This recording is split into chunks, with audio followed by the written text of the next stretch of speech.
하나님의 말씀 봉독하겠습니다. 창세기 33장 12절에서 20절까지의 말씀입니다. 창세기 33장 12절에서 20절까지의 말씀입니다. 에서가 이르되 우리가 떠나자 내가 너와 동행하리라. 야곱이 그에게 이르되 내 주도 아시거니와 자식들은 연약하고 내게 있는 양떼와 소가 새끼를 데리고 있은즉 하루만 지나치게 물면 모든 떼가 죽으리니 청하건대 내 주는 종보다 앞서가소서. 나는 앞에 가는 가축과 자식들의 걸음대로 천천히 인도하여 세일로 가서 내 주께 나아가리이다. 에서가 이르되 내가 내 종 몇 사람을 내게 머물게 하리라. 야곱이 이르되 어찌하여 그리하리이까. 나로 내 주께 은혜를 얻게 하소서 하매 이날에 에서는 세일로 돌아가고 야곱은 숫곳에 이르러 자기를 위하여 집을 짓고 그의 가축을 위하여 우릿간을 지었으므로 그 땅 이름을 숫곳이라 부르더라. 야곱이 밧단 아람에서부터 평안히 가나안 땅 세겜 성읍에 이르러 그 성읍 앞에 장막을 치고 그가 장막을 친 밭을 세겜의 아버지 하몰의 아들들의 손에서 백크시타에 샀으며 거기에 제단을 쌓고 그 이름을 엘 엘로헤 이스라엘이라 불렀더라. 아멘. 드디어 이제 야곱이 자신의 고향으로 돌아오게 되었습니다. 20여 년간을 그 부모님의 곁을 떠나서 그 먼 곳에서 그 삼촌의 그 온갖 이렇게 핍박을 이렇게 견뎌가면서 이렇게 재산을 모았고 이제 많은 재산을 가지고 또 많은 자식들과 함께 그가 이제 돌아올 수 있게 되었습니다. 그런데 그가 돌아오는 길에 라반과의 문제를 우리가 지난주에 살펴본 것 같이 해결해야 되는 문제가 남아 있었던 것과 같이 그는 아직 요단강을 건널 수 없었습니다. 중요한 어떤 사건이 남았기 때문인데요. 자, 우리 32장 1절을 한번 보실까요? 32장 1절. 야곱이 길을 가는데 하나님의 사자들이 그를 만난지라. 자, 야곱이 아마 여기서 길을 간다고 했던 거는 그냥 야곱 혼자 어디 뭐 산책 갔다는 뜻이 아닐 겁니다. 야곱이 라반과의 언약을 마치고 이제 고향으로 돌아가려고 하는데 하나님의 사자를 만난 거예요. 이게 뭐 꿈에서 만난 건지 실제로 이렇게 아브라함이 만났던 것처럼 만난 건지는 잘 모르겠지만, 자, 그런데 야곱이 그들을 볼 때 이르기를, 2절입니다. 이는 하나님의 군대라.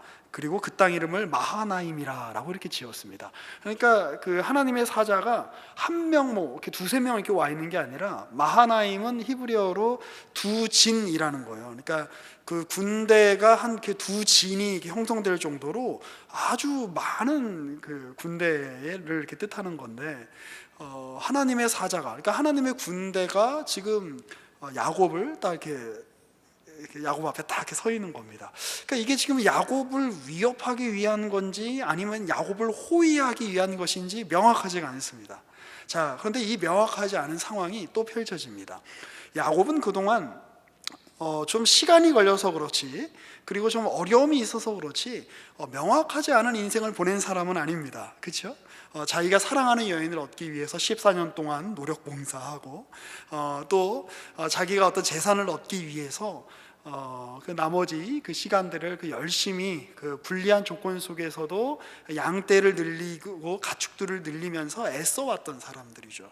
그리고 그 라반과 협상하는 이런 장면들을 보면 야곱이 정말 만만한 사람이 아니다라는 것을 이렇게 알 수가 있는데, 이 야곱이 자기 계산 안에 들지 않는 일이 이제 발생하는 겁니다. 요단강을 건너야 되는데 가나안 땅으로 들어가야 되는데 하나님의 군대가 이렇게 앞에 딱 있는 거예요. 그러니까 딱 멈출 수밖에 없는 상황이죠. 그래서 그가 방향을 꺾었는지는 잘 모르겠습니다. 어찌됐건 그는 이제 그 야복강가 쪽으로 이렇게 향하게 되어 있는데요. 생각해 보니까 그 형 에돔이 있잖아요. 형 에돔은 저 밑에 이제 지금의 이스라엘 남부 쪽에 있는 세일 지방에 그가 이제 정착하고 있다는 소식을 아마 그 야곱이 들었는지 모르겠습니다. 그래서 이제 편지를 이렇게 보내죠. 그러니까 사자들을 이렇게 보내면서 이렇게 이야기합니다. 4절. 그들에게 명령하여 이르되 너희는 내 주 에서에게 이같이 말하라. 주의 종 야곱이 이같이 말하기를 내가 라반과 함께 거류하며 지금까지 머물러 있사오며 내게 소와 나귀와 양떼와 노비가 있으므로 사람을 보내어 내 주께 알리고 내 주께 은혜 받기를 원하나이다 하라 하였더니, 그러니까 야곱이 굉장히 그 뭐랄까요, 처세술에 언어에 화법에 굉장히 능한 사람이다라는 걸 우리가 이 대목에서 알 수 있습니다. 형, 내가 형한테서 장자권 뺏어서 형이나 죽이려고 그랬잖아. 그래서 나 저기 먼 땅에 간 거 형도 알잖아. 근데 나 이제 돌아왔어. 이렇게 얘기하지 않죠. 그 얘기는 아예 꺼내지도 않고 네 주여, 아니 형이잖아요. 그리고 그냥 형도 아니고 쌍둥이 형이란 말이죠. 제가 알기로는 보통 이렇게 쌍둥이이신 분들은 그냥 서로 이렇게 야라고 부르는 걸로 제가 알고 있거든요. 그런데 네 주여라고 이렇게 좀 부르는 거죠. 그러니까 형을 굉장히 애소를 높여주면서 과거에 있었던 불편한 일을 굳이 언급하지 않는 겁니다. 그리고 내가 삼촌 라반의 집에 가서 재산을 많이 얻어왔기 때문에 내가 형 거 안 뺏을 거니까 걱정하지 마, 지금 그렇게 얘기하는 거예요. 그런데 그 재산 목록에 보면 야곱이 이제 이후에 살펴보면 알 수 있을 반드시 가지고 있었을 법한, 그리고 이 당시에 가장 비싼 재물이었던 낙타는 적지 않습니다.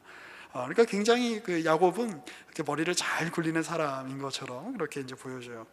자, 그런데 내가 이제 그 재산도 많이 얻게 됐고 형이 가진 거 내가 달라고 안 할 테니까, 옛날처럼 나한테 장자의 축복을 아버지가 나한테 주셨으니까 내가 형한테서 형 갖고 있는 거 내가 달라고 얘기 안 할 테니까 우리 좀 사이좋게 잘 지내보자, 약간 이런 뉘앙스가 아니었나 싶습니다.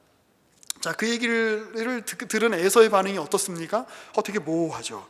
6절 보실까요? 사자들이 야곱에게 돌아와 이르되 우리가 주인의 형 에서에게 이른즉 그가 400명을 거느리고 주인을 만나러 오더라. 이거 역시 모호해요. 이게 지금 내 사랑하는 동생, 내 혈육 20년 동안 못 본 동생이 오니 오는 길에 얼마나 나쁜 도적죄가 있을 수도 있고 뭐 힘든 일이 있을 수도 있고 맹수가 달려들 수도 있으니 내가 가서 보호해 주리라, 이런 의미로 400명이나 끌고 오는 것일까요? 아니면 네가 재산을 한몫 잡았다고? 내가 널 죽일 정도로 내가 너한테 원한이 사무쳤었는데 잘됐다, 내가 네 걸 다 빼앗아 버리겠다, 이런 의미로 오는 것일까요? 알 수가 없습니다. 그런데 이제 이런 대목을 보면 에서도 나름 잘 살았던 것 같습니다. 혹시 여러분 나 어디 저쪽에 구리시에 나 저기 가서 좀 손봐야 될 일이 있는데 나는 좀 같이 가줄래라고 친구를 불렀을 때 여러분 몇 명이나 모을 수 있으시겠어요? 에서는 400명을 모은 거예요. 이들의 할아버지였던 아브라함은 자기 조카 롯을 구하러 갈 때 318명을 끌고 갔는데 그보다 훨씬 더 많은 숫자를 에서는 동원할 정도로 이미 그는 부유하기도 부유했고 인간관계도 좋았던 것 같고 사람이 뭐 돈 준다고 이런 일에 다 뛰어들진 않잖아요. 자, 어쨌든 400명의 용사들을 끌고 지금 야곱에게로 다가오고 있는 겁니다. 야곱이 판단이 안 되는 거예요. 그렇죠? 이게 지금 도대체 왜 오는 걸까? 왜 내가 삼촌 집에서 그 어려움을 겪었는데, 그리고 그 악랄한 삼촌 곁을 탈출했는데 이제 나는 이제 아버지의 땅으로, 고향으로 빨리 돌아가서 아버지와 어머니를 만나고 싶은데, 이미 어머니는 돌아가셨지만 야곱은 뭐 몰랐을 테니까요. 나는 빨리 돌아가고 싶은데 이거 어떻게 해야 되나, 굉장히 아주 머리가 복잡했을 겁니다. 자, 그래서 야곱이 이제 머리를 씁니다. 7절 보실까요? 야곱이 이 두 단어가 같이 쓰여요. 두렵고, 심히 두렵고 답답하여. 이거 내가 도대체 어떻게 해야 되나, 내가 도대체 무슨 일이 펼쳐지는 건가, 예측이 안 되는구나. 그래서 자기랑 함께한 동행자와 양가소와 낙타를 두 떼로 나눕니다. 왜 그렇게 했죠? 그러니까 한 떼를 이렇게 앞에 있고 두 떼가 이렇게 있으면 이제 가축의 행렬이나 사람의 행렬이 길 거 아닙니까? 그럼 에서가 와서 혹시 약탈을 하러 오는 거면 그 앞에 한 떼를 약탈하는 중에 나머지 뒤에 있는 떼는 어떻게 하는 겁니까? 도망치는 거죠. 그러니까 야곱은 정말 요즘으로 치면 하여튼 스타크래프트 이런 거 잘했을 것 같아요. 아무튼 굉장한 전략가죠. 그런데 여기 중요한 점이 나와요.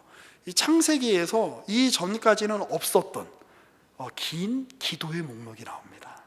이때 야곱이 기도하게 되는 겁니다. 자, 볼까요? 9절입니다.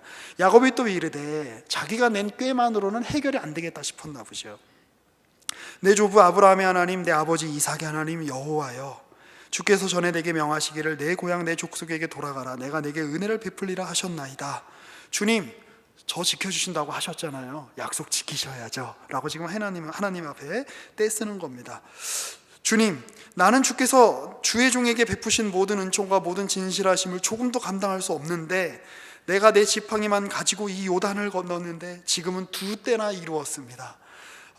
다 저한테 이런 재물을 주신 거 생각해 보니까 제가 그냥 열심히 벌어서 이게 다 이렇게 내 노력으로 된 건 줄 알았는데, 저는 생각해 보니까 이 요단강을 건널 때 지팡이 하나만 가지고 갔습니다. 이 많은 재산 주님이 주신 겁니다 라는 고백을 하고 있는 것이죠. 그러니 내가 주께 간구합니다. 내 형의 손에서 에서의 손에서 나를 건져내시옵소서. 내가 그를 두려워하면 그가 와서 나와 내 처자들을 칠까 겁이 나기 때문이이다. 주께서 말씀하시기를 내가 반드시 내게 은혜를 베풀어 내 시로 바다에 셀 수 없는 모래와 같이 많게 하리라 하셨나이다. 주님, 제가 여기서 다 죽어버리면, 제 자식들이 다 죽어버리면 주님이 저에게 해주셨던 이 약속, 저희 할아버지 아브라함에게 주셨던 약속, 저희 아버지 이삭에게 주셨던 그 약속, 저에게도 주셨던 그 약속, 내 씨가 바다에 셀 수 없는 모래같이 많게 되리라는 주님의 약속은 이루어질 수 없지 않습니까? 그러니 주님의 하신 말씀을 봐서라도, 주님의 체면을 생각해서라도 저 좀 이 곤경에서 벗어나게 해주십시오 라고 지금 기도하는 겁니다. 놀라운 것은 이게 지금 몇 절이죠? 하나, 둘, 셋, 한 4절쯤 되는데, 4~5절쯤 되는데, 이 앞에는 창세기 그 어디에도 이만한 분량의 기도가 나오지 않는다는 겁니다. 자, 야곱은 드디어 기도하게 되었습니다. 사실 우리도 그렇게 기도하죠. 처음부터 나는 주님과의 거룩한 연합을 위해서 기도하리라, 이런 사람은 제가 주변에서 본 적이 없습니다. 나는 내 삶의 어떤 그 성화를 위해서 기도하리라, 주님의 영광을 위해서 기도하리라, 이렇게 기도를 시작하는 사람은 누군가 여러분 그렇게 기도를 시작하는 사람이 있으면 둘 중에 하나입니다. 엄청 훌륭하던가 사기꾼이던가. 보통 대개 우리는 이런 상황에 몰려있기 때문에 기도를 할 수밖에 없는 거죠. 나 지금 내일 시험 보러 가야 되는데 몸이 너무 아파요. 그래서 몸을 움직일 수가 없는 거죠. 그래서 그때 생전 찾지 않았던 우리 아버지가 믿었던 하나님, 우리 어머니가 믿었던 하나님, 어렸을 때부터 교회에서 들었던 하나님께 그때 간절하게 기도하게 되는 거 아닙니까? 나 지금 취직하지 않으면 당장 나 다음 달부터 그 생활비가 떨어져요. 그래서 뭐 어떻게 해야 되나 막막한 상황에서 평소에는 그냥 교회에 나와서 목사님이 말씀을 전하시나 보다, 찬양팀이 찬양을 하나 보다, 그냥 이렇게 그냥 형식적으로 했는데, 그런 상황 앞에 몰려 있으면 신실하신 하나님 막 찬양 하나 부를 때마다 단어 하나하나가 꽂히고 하나님께도 간절하게 되고, 그런 것 아닙니까? 생각해 보면 하나님은 이미 야곱의 인생 전체를 놓고 그와 함께 씨름하고 계시는 겁니다. 그 상황에 도달해서 하나님을 찾지 않으면 안 될 만큼. 그러니 여러분, 야곱이 라반에게 어려움을 겪은 것, 그리고 야곱이 지금 약속의 땅으로 바로 들어가지 못하고 형으로부터 위협을 받고 있는 이런 상황, 이것이 1차적으로 야곱의 입장에서 보면, 이 당시의 야곱 입장에서 보면 굉장히 말이 안 되고, 하나님 도대체 나한테 왜 이러시지? 이런 생각이 들죠. 그리고 자기가 되게 불행한 사람이라는 생각이 들 겁니다. 그러나 좀 더 긴 안목에서 보면 그가 이런 고민을 하여 하나님의 이름을 부르고, 기도라는 게 뭡니까? 하나님께 나가서 하나님이랑 씨름하는 거잖아요. 하나님을 찾게 되고 자기 자신을 되돌아보게 되는 것, 그것이 어떻게 보면 야곱이 받은 축복의 핵심 아닐까요? 오늘 그 얘기를 하고 싶은 겁니다. 자, 좀 더 보겠습니다. 자, 13절부터 21절에 보면 야곱이 좀 더 꾀를 냅니다. 14절 보면 형을 위해서 예물을 이렇게 구성하는데요. 염소 200, 숫염소 20, 암양 200, 순양 20, 전나는 낙타 30, 암소 40, 황소 10마리, 암나귀가 20, 새끼나귀가 10. 뭐 굉장한 숫자입니다. 요즘으로 쳐도 상당한 그 금액이 나올 텐데, 그러니까 한 550마리쯤 돼요. 이거 다 합치면. 그러니까 이제 이 당시에 그 이 당시를 연구했던 고고학자들에 의하면 요 정도의 어떤 곡물, 요 정도의 어떤 그 진상품이면 한 도시 국가가 아시리아 제국의 왕한테 바치는 그 곡물의 양하고 비슷해요. 그러니까 굉장한 수준으로 지금 에서한테 바치는 거고, 이미 에서는 이 곡물의 양만 놓고 보면, 이 가축들의 어떤 이 양만 놓고 보면 왕처럼 대우받고 있는 거예요, 사실은. 그래서 이렇게 이야기합니다. 그걸 또 각각 각대로. 그래서 처음 딱대가 딱 왔을 때, 뭐 예를 들어 암염소 200을 딱 받았을 때 에서가 물어보죠. 이게 뭐냐? 당신의 종 야곱이 당신에게 바치는 겁니다. 그럼 에서가 이렇게 야곱을 죽이고 싶은 마음이 한 이 정도 있다가도 나한테 선물을? 이러면서 조금, 자, 그 다음에 순 염소가 20마리가 딱 오는 거죠. 요건 뭐냐? 이거 당신의 종 야곱이 형님에게 바치는 겁니다. 점점 그리고 점점 가다가 나중에는 양도 바치고 그 비싼 낙타도 바치고 암소도 바치고 황소도 바치고 나귀도 바치고 점점 이렇게 마음이 이렇게 녹아져 이렇게 내리는 거죠. 야곱은 정말 요즘 태어났으면 아마 그 구글 같은 회사를 차리지 않았을까, 뭐 이런 생각이 들 정도로 협상에 뛰어난 사람 같습니다. 그런데 그 이유가 이제 나오죠. 20절, 또 너희는 말하기를 주의 종 야곱이 우리 뒤에 있다 하라 하니 이는 야곱이 말하기를 내가 내 앞에 보내는 예물로 형의 감정을 푼 후에 대면하면, 여기서 감정을 푼다라는 거는 히브리 언어로 보면 이렇게 얼굴을 이렇게 감싸고 있는 것을 이렇게 풀어낸다라는 뜻도 돼요. 그러니까 야곱이, 에서가 난 너 다시는 안 봐, 나 너 죽일 거야 라고 했던 그 증오의 마음을, 그 증오의 어떤 그 베일을 이렇게 걷어내는 어떤 그런 효과를 지금 야곱은 기대하고 있는 것이죠.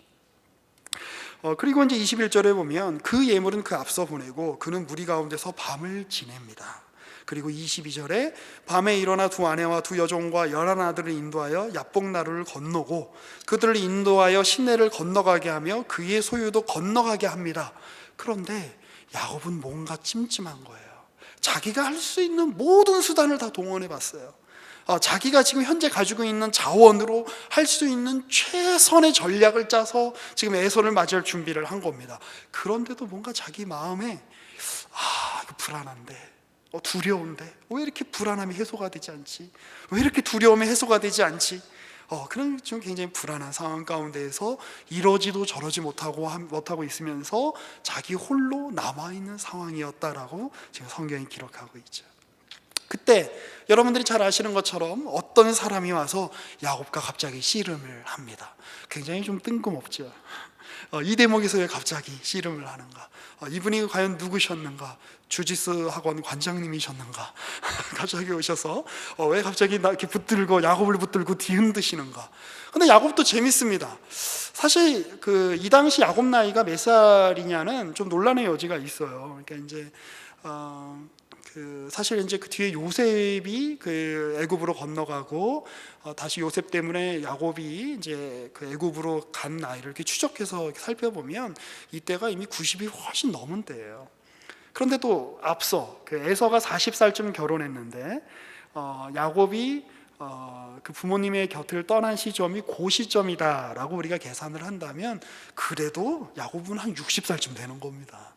근데 이제 워낙 옛날 사람들은 오래 살았으니까, 그리고 뭐 모세 같은 경우부터 80살에 그 자기의 주 업무를 시작하지 않았습니까? 아브라함도 길을 떠났을 때 이미 70이 다 돼서 떠났던 것 같기도 하고요. 자, 그러니까 이제 이거를 이렇게 숫자적으로 생각할 것이 아니라 아마 우리 나이로 치면 요즘 평균 연령이 뭐 한 남자가 한 80쯤 산다고 치면 한 40쯤 돼서 이제 이 일을 겪은 거라라고 이렇게 봐도 크게 무리가 없지 않을까, 이런 생각을 해보게 됩니다. 자, 그런데 어떤 상황입니까? 아예 처음에 지팡이 하나만 가지고 요단을 건너갈 때는 그래도 좀 마음이 편했을 거예요. 어차피 잘못돼도 나 하나 잘못되는 거고, 어떤 위기가 닥쳐오면 자기 몸 하나이니까 대처가 빠르지 않겠습니까? 그리고 건강할 때니까 아주 뭐 이렇게 아주 젊고 힘이 넘칠 때니까 여차하면 그냥 도망가면 되죠. 그런데 이미 지금 자기에게는 많은 처자식들이 있습니다. 자기가 돌봐야 될 많은 가축들이 있고 이룬 것이 어느 정도 있는 거예요.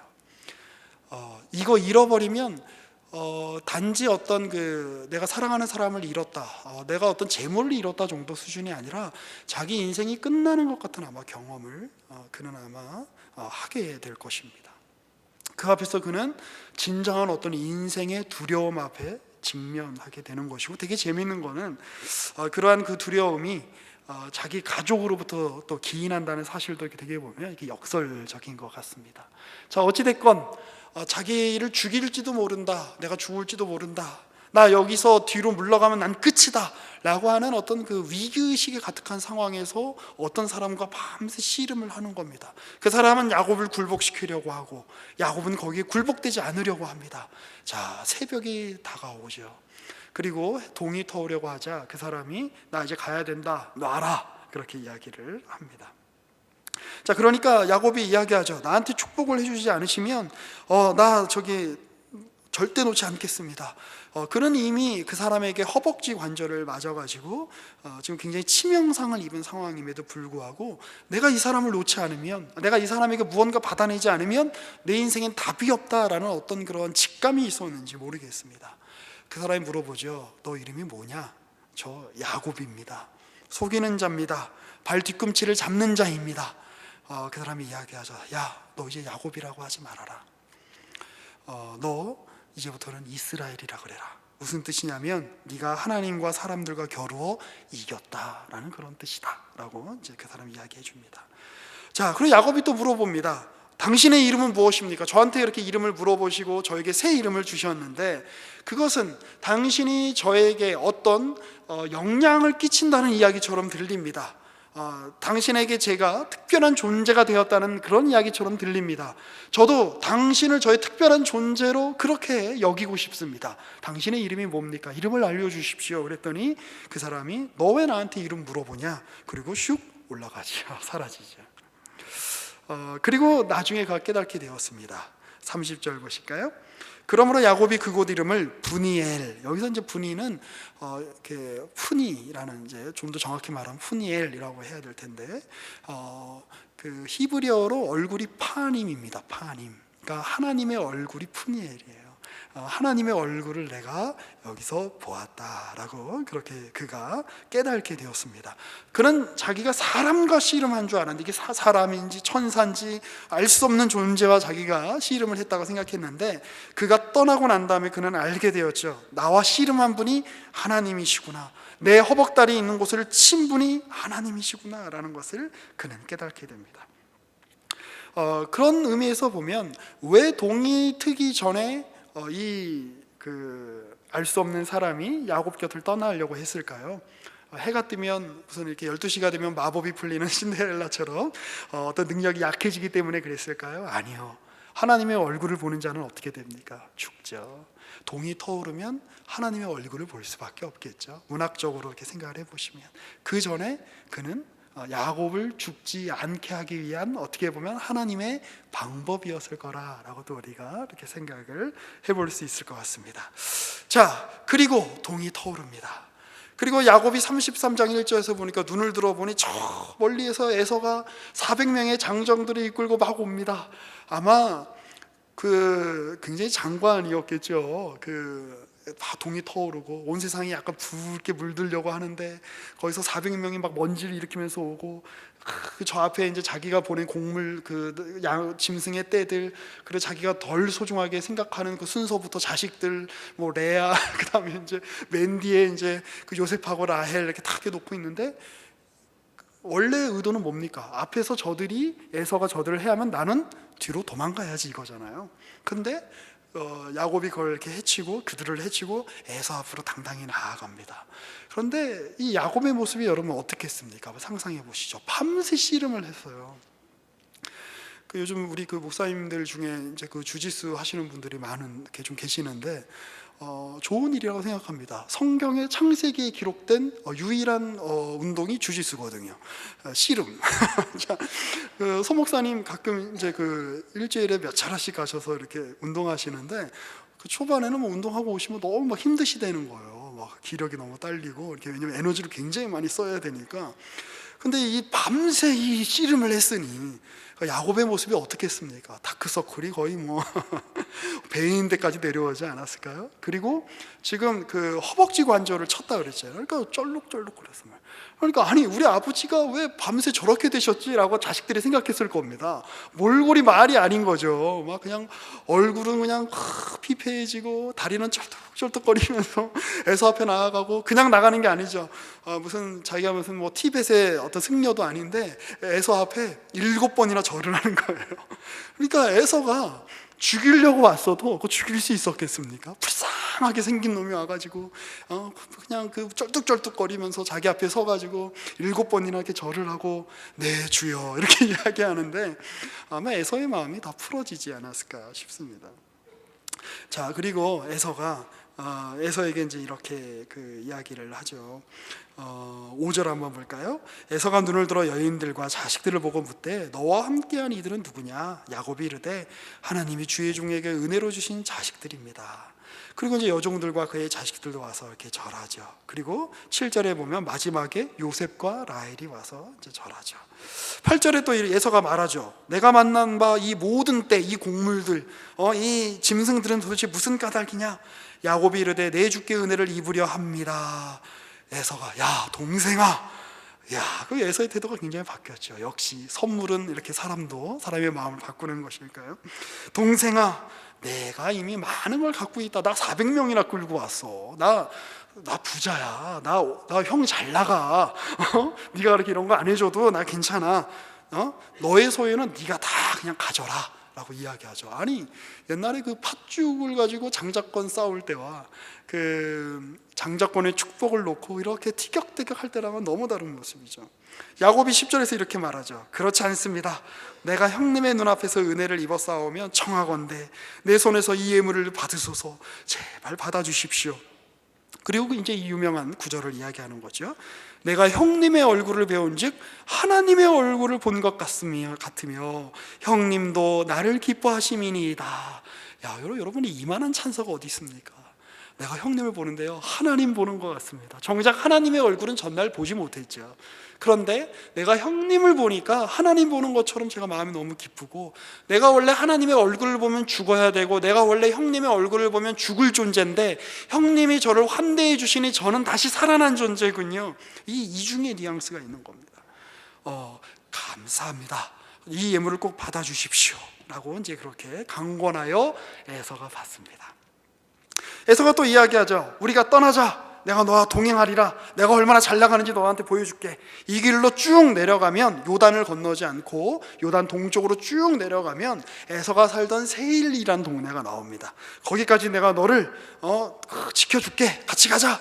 그러니까 이렇게 이야기하죠. 야곱이 형님도 아시거니와 저희가 긴 여행을 했습니다. 형님 그와 그 장정들의 속도를 따라가면 제 자식들이나 가축들이 죽을 거예요. 그러니까 먼저 가세요. 제가 천천히 쫓아가겠습니다. 자, 그러니까 형님이 이야기하죠. 에서가 그럼 내가 몇 명 붙여줄까? 너 사람 안 필요해? 괜찮습니다 형님, 먼저 가세요. 이러고는 야곱은 쫓아가지 않습니다. 대반전이죠. 무슨 저는 이 부분을 볼 때 무슨 그 옛날 유주얼 서스펙트라는 영화가 있었어요. 거기 보면 그 카이저 소제라는 이제 나쁜 놈이 나오는데 제가 이걸 말씀드리면 약간 스포일러를 다 말씀드리는 것과 같은 얘기가 들어서 좀 주저하긴 합니다만 그냥 이렇게 증언자인 줄 알았는데 알고 보니 그 사람이 범인이었던 거죠. 그리고 원래 절름발인 줄 알았는데 영화가 끝날 때쯤 다리가 탁 펴지면서 똑바로 이렇게 걸어가면서 이렇게 관객들에게 충격을 안겨주었던 그 영화의 대목이 이 부분을 보면서 역시 사람은 변하지 않는구나 이런 거를 이렇게 깨닫게 되었습니다. 자, 그리고 어떤 일이 일어나는가? 18절부터 오늘 우리가 읽었던 부분이죠. 야곱은 숫곳이라는 곳을 가서 거기서 자기 그 가축들을 위한 외양간 같은 것을 짓습니다. 이제 우리간이라고 하는데 거기 이름을 숫곳이라고 이름을 짓고, 그리고 18절에 이 모든 일에 대한 어떤 결론으로 이렇게 이야기를 하고 있는 거죠. 밧단 아람에서부터, 그러니까 라반과 함께 있던 곳에서부터 가나안 땅 세겜 성읍에 이르러 그는 드디어 요단강을 건너서 세겜에 들어가게 됩니다. 그리고 거기에서 가나안 사람으로부터, 세겜 사람으로부터 돈을 주고 땅을 사지요. 그리고 자기의 소유로 합니다. 아브라함이 돈을 주고 무덤을 산 것과 같이 그는 이제 돈을 주고 자기 땅을 사고 그 땅 이름을 엘렐로헤 이스라엘이라고 부릅니다. 무슨 뜻이냐면 아마 여러 번 성경에도 밑에 이렇게 기록되어 있을 겁니다. 하나님, 이스라엘의 하나님. 하나님, 나 야곱의 하나님, 나 이스라엘의 하나님. 그리고 이스라엘은 이렇게 시작하는 겁니다. 이스라엘의 기원. 자, 그러면 나중에 후대에 이스라엘 사람들이 모세의 때나 아니면 뭐 다윗 왕 때에 그들이 강력한 국가를 이루었을 때에 이런 야곱의 이야기를 읽을 때, 그래, 우리는 원래 야곱이었던 우리 선조가 이스라엘이라는 이름을 바꿔서 받음으로 우리는 이스라엘 민족이 되었지 라고 이제 그들이 자기의 기원에 관한 이야기를, 이런 이야기를 듣는 겁니다. 그런데 좀 이상하지 않으세요? 오늘 반전이 여러 번 나오는데 야곱이 이삭에게 받았던 축복의 내용을 한번 생각해 보세요. 그는 장자권을 받았고 아버지로부터 아브라함으로부터 이어져 내려오는 가나안 땅에 대한 어떤 소유권, 그리고 언약 백성의 어떤 그 자격이라고 하는 중요한 어떤 지위를 얻게 됩니다. 그런데 물질적인 내용으로만 놓고 보면 어떤 그 세속적인 영향력이라는 차원이나 아니면 소유라는 측면에서 놓고 보면 지금 에서가 복받은 사람 같습니까? 야곱이 복받은 사람 같습니까? 에서죠. 에서야말로 개이득이죠. 왜 그렇습니까? 야곱은 자기가 저 멀리 가고 그 교활한 삼촌 밑에서 개고생하면서 20년 동안 이렇게 재산 모아가지고 그냥 그 눈치 보고 막 그 죽을 위험을 그냥 넘어가면서 간신히 가나안 땅 근처에까지 내려왔는데 그 중에 반을 누구에게 주는 거예요? 형에게 주는 거예요. 형은 뭐 했어요 그동안? 친구들하고 술 마시면서 놀았겠죠 뭐. 400명하고 같이 맨날 파티하면서 맨날 사냥하면서, 워낙 사냥을 좋아하고 그러면서 자기가 이렇게 원래 살던 데 근처에서 막 무리 지니면서 막 살다가 어느 날 동생이 왔어. 그리고 내 동생 보러 가야지. 그러고 딱 갔는데 동생이 자기가 갖고 있는 재산의 반을 자기한테 준 거예요. 여러분은 에서의 삶을 선택하실래요? 야곱의 삶을 선택하실래요? 저 같으면 에서를 선택할 겁니다. 그러면 도대체 야곱이 장자권, 그리고 야곱이 복받았다는 게 도대체 무슨 뜻이에요? 세속적인 축복이 아닌 거죠. 이스라엘은 그런 세속적인 영향력을 가졌기 때문에 이스라엘이 아니라는 거예요. 그러면 이스라엘은 왜 이스라엘이냐? 하나님과 겨룬 존재. 그러니까 하나님을 이겨서 주님이 야, 너 정말 너 잘 싸우는구나. 어이구 내 새끼 잘 싸우는구나. 그래, 너 정말 너 아주 힘 좀 쓸 줄 아는구나 라고 져주셨다, 이런 뜻이 아니라, 그리고 또 사실 이 말의 어원은 굉장히 사실은 좀 애매합니다. 하나님이 일방적으로 그를 꺾어 누르셨다는 뜻도 아니에요. 결국에는 하나님이 그를 허벅지 뼈까지 쳤지만 굴복을 못 시킨 거 아닙니까? 중요한 건 이스라엘은 뭐냐? 이 이스라엘이라는 말 자체는 중의적인 의미가 있어요. 전혀 반대에 하나님과 겨루다라는 뜻도 있지만 하나님이 겨루시다라는 뜻도 있는 거예요. 그러니까 이스라엘은 뭐 하는 존재냐? 하나님과 주짓수하는 존재다라는 거예요. 하나님과 씨름하는 존재다라는 거예요. 하나님과 함께 얽히고 설켜서 하나님과 함께 지지고 볶는 존재가 이스라엘이라는 거예요. 그러면 그래서 도대체 뭐가 나온다는 겁니까? 뭐가 나온다는 겁니까? 그는 에서에게 없던 아주 중요한 두 가지, 적어도 제가 발견한 건 그렇습니다. 아마 여러분들은 더 발견하실지도 모르겠어요. 에서와는 다른 두 가지 태도를 가지게 됩니다. 하나는 그는 기도하게 되었다는 겁니다. 그는 하나님께 간구하는 존재가 되었다는 겁니다. 그는 하나님께 매달리는 존재가 되었다는 겁니다. 라반의 집에 가서 고생하는 것 때문에, 자기가 이룬 모든 걸 다 잃어버릴지도 모른다는 두려움 때문에 그는 에서와는 다른 양식의 삶을 살 수밖에 없는 거죠.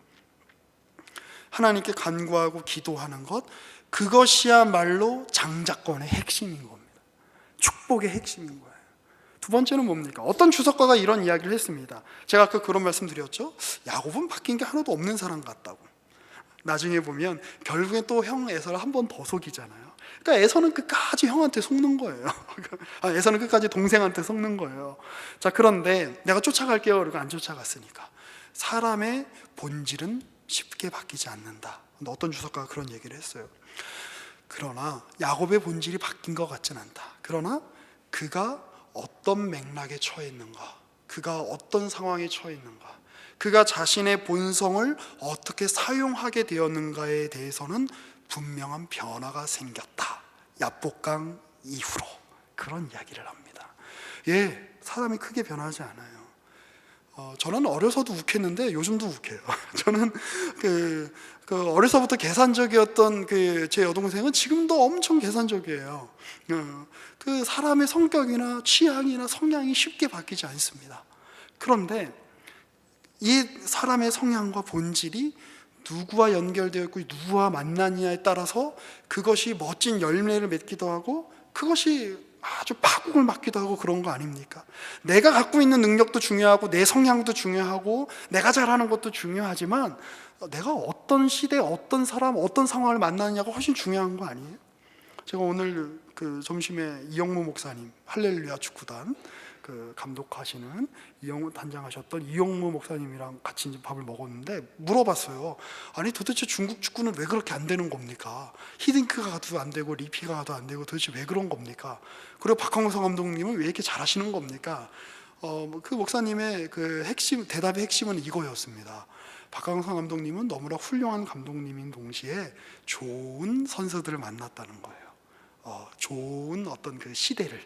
그런데 중국의 감독으로 가셨던 분들은 아무리 훌륭한 감독이라고 해도 선수들의 팀워크라든지 분위기라든지 이런 것들이 맞춰지지 않으면 아무리 좋은 감독도 그 팀을 바꿀 수는 없습니다. 손흥민 선수가 이번에 멋진 골을 넣었지만 그 골을 넣기 위해서 함께 그 옆에서 침투해 주었던 다른 선수들이 있었기 때문에 그게 가능했습니다.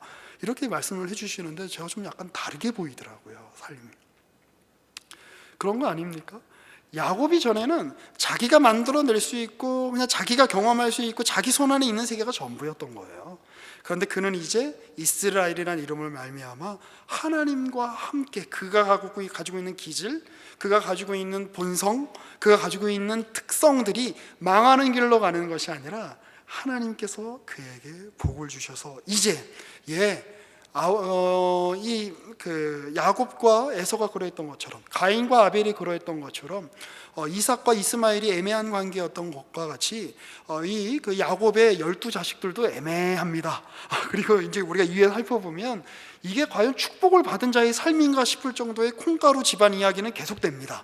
그런데 이것이 일반 세상의 역사였다면, 하나님의 언약 밖에 있는 어떤 일이었다면 그냥 망하는 이야기고 그저 그런 막장 드라마고 우리가 인생에서 경험하는 그냥 비극에 불과한 이야기에 불과하겠지만, 여기서 요셉이 나오고 여기서 모세가 나오고 여기서 다윗이 나오고 여기서 예수가 나오는 겁니다. 이 말도 안 되는 현실 속에서 여러분, 그렇게 주님이 우리 인생을 사용하신다는 것을 아십니까? 우리 모든 걸 다 잃어버릴 것 같고 야곱이 느낀 마음이죠. 심히 두렵고 심히 떨리고 예상이 되지 않고 도대체 이게 뭔가 싶은 어떤 일들이 있고, 내 할아버지 아브라함에게는 주님이 평탄하게 인도해 주신 것 같은데, 내 아버지 이삭은 주님께서 평탄한 길로 붙들어 주신 것 같은데 도대체 내 인생은 왜 이런가라는 생각이 들죠. 그런데 그 인생 하나님이 붙드시고 복 주시고 함께 하시는 인생이라고 이렇게 긴 호흡을 통해 성경이 이야기하고 있는 겁니다. 여러분은 이미 하나님이 여러분들의 삿발을 붙들고 계시는 거예요. 여러분들의 옆구리를 붙들고 계시는 거예요. 너 어디 못 간다. 너 어디 도망 못 간다. 너 나랑 씨름하는 존재다.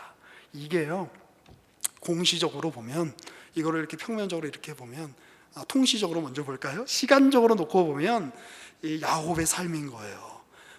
가족에게서 함께 할 수 없어서 형에게서 죽임을 당할까봐 도망치는 삶, 얼마나 비극적이에요. 그리고 자기 그 핏줄인 삼촌에게서 학대받는 삶, 얼마나 비극적입니까?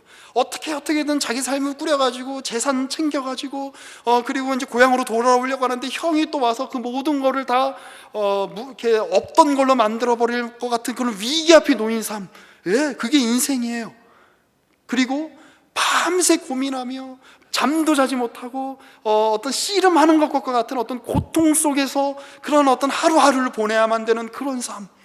그런데 이 삶들이 이어지면서 그 모든 삶이 하나님의 야곱과 씨름하시는 삶이었다는 것을 성경이 지금 이야기하고 있는 겁니다. 이거를 공시적으로 이렇게 보면 시간이 이렇게 흘러가는데, 이걸 이렇게 시간을 겹쳐서 보면 갈라디아서 2장 20절인 거죠. 예수가 내 안에 살고 내가 예수 안에 사는 삶. 주님과 함께 거하는 삶이란 그런 것 아닐까요? 내가 신앙을 갖고 있기 때문에 아무 어떤 어려움도 없을 거야. 아무 씨름하는 일도 없을 거야. 그냥 우리 아버지가 믿었던 믿음으로, 우리 할아버지가 믿었던 믿음으로 내 삶이 평탄하게 펼쳐질 거야. 그런 삶은 애초에도 없었다라고 이야기하죠. 하나님은 아브라함의 하나님, 이삭의 하나님, 야곱의 하나님이라고 그렇게 일컬어짐을 받는 분입니다. 아브라함이 하나님을 만나야 하고 이삭이 하나님을 만나야 하고 야곱이 하나님을 만나야 합니다. 여러분도 여러분 혼자, 여러분 홀로 다른 어떤 가족이나 어떤 다른 부모의 덕이나 다른 어떤 내 앞에서 내가 도망갈 수 있는 어떤 재산, 내가 도망갈 수 있는 어떤 내가 회피할 수 있는 수단으로서의 어떤 사람들, 그것들을 다 제껴놓고 여러분 홀로 하나님 앞에 만나 하나님과 씨름하는 존재일 때만 여러분은 이스라엘 언약의 자손, 새로운 예수 안에서 부름받은 새 이스라엘로서의 자격을 획득할 수 있다는 사실을 기억하셔야 합니다. 그리고 그것이야말로 그런 하나님 앞에 굴복하고 그 하나님을 끝까지 붙잡는 것이야말로 진정한 승리 아닐까요? 하나님과 겨루어 이긴 자. 승리란 무엇입니까? 예수 안에서 우리의 옛사람이 죽는 것, 우리의 옛 자아가 죽는 것, 예수 안에서 주님을 거슬려 주님과 대적하고자 하는 우리의 자아가 죽고, 주님과 함께하며 하나님을 이긴 자란 칭호를 얻었지만 평생 절룩거리는 상처를 안고 살게 되는 것. 하나님과 함께하는 자는 그런 위험을 떠안고 살아야 한다라고 성경이 이야기하고 있습니다. 예, 우리 믿는 자들은 믿지 않는 자들에 비해 상처 입은 사람들입니다. 절룩거리는 사람들입니다. 모든 걸 내놓고 포기하며 살아야 되는 사람들입니다.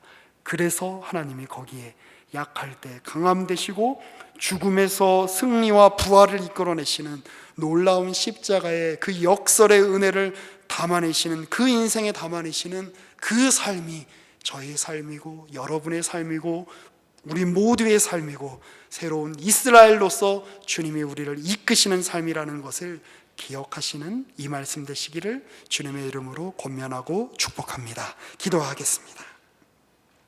하나님 감사합니다. 주님이 우리 가운데 다가오셔서 우리와 함께 씨름하시고 우리를 붙드시고 우리를 주님이 원하시는 자리까지 이끌어내시는 그 하나님이 되어주시니 감사합니다. 그 일이 때로는 우리에게 고독을 수반하고 그 일이 때로는 우리에게 갈등과 두려움과 떨림을 수반하고 그 일이 때로는 우리에게 상처와 절룩거림과 비굴함을 수반한다라고 할지라도 이 길이 영광의 길이요, 이 길이 부활의 길이요, 이 길이 하나님이 은혜를 담으시는 길이라는 사실을 기억하며 주와 함께 씨름하기를 멈추지 않는, 주와 함께 이 길을 걷기를 멈추지 않는 주의 모든 백성들 될 수 있도록 주여 이 시간 우리와 함께하여 주시옵소서. 우리의 구주이신 예수 그리스도의 이름으로 기도합니다. 아멘.